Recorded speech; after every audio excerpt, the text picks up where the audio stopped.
चलिए ब्रेक के बाद स्वागत है आप सभी का। अपनी चर्चा को आगे बढ़ाएंगे। तेरा ही आसरा। जी हां, बीजेपी के लिए एक तेरा ही आसरा यानी कि मोदी का आसरा।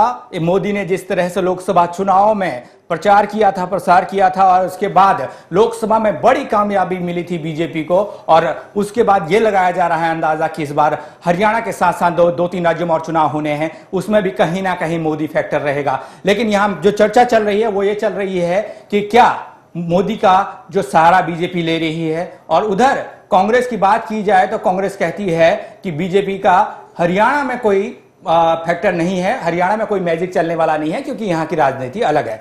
मेरे साथ मेरे मेहमान जुड़े हुए हैं, मेहमानों के पास जाऊंगा। बीजेपी के बलवीन जी मेरे साथ जुड़े हुए हैं। बलवीन जी, आपसे यह पूछना चाहूंगा कि अभी आपने इस पूरे हरियाणा को चार उसमें बांटा है, चार क्षेत्रों में, जिसमें से आपने चार केंद्रीय मंत्रियों को यहां पे भेजा है, और उसमें नाम केंद्रीय मंत्री संतोष गंगवार जी का है जो गुड़गांव में है, और कृषि मंत्री राधा मोहन पानीपत में है, राष्ट्रीय महामंत्री जगत प्रकाश नड्डा अंबाला में है, और केंद्रीय मंत्री नरेंद्र सिंह तोमर भिवानी में डेरा डाले हुए हैं। ये किस रणनीति के तहत आपने, किस लिए ये चीज की गई है कि इनको कोई काम दिया गया है, या किस तरह से पार्टी कार्यकर्ताओं से मिलेंगे, या बीजेपी का प्रचार करेंगे, या बीजेपी के बारे में ज्यादा जानकारी देंगे?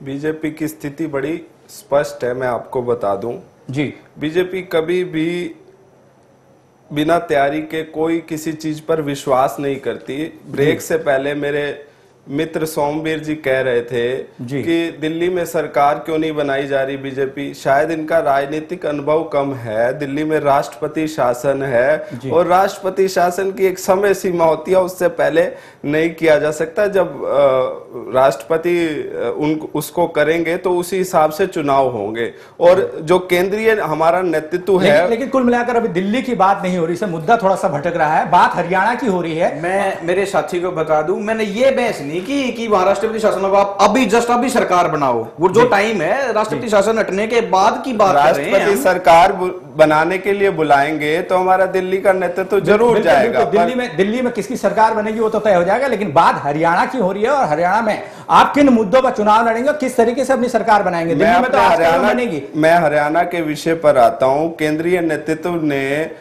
हरियाणा को बड़ा गंभीर तरीके से लिया है, और हरियाणा में इस बार भाजपा की सरकार बनाने के लिए पूरा केंद्र चिंतित है, और व्यवस्थित रूप से इसकी योजनाएं बनाई जा रही हैं, जिसके लिए हरियाणा को 4 विभागों में बांटा गया है, और केंद्रीय मंत्रियों की ड्यूटी लगाई गई है। बूथ स्तर तक की समितियां बनाई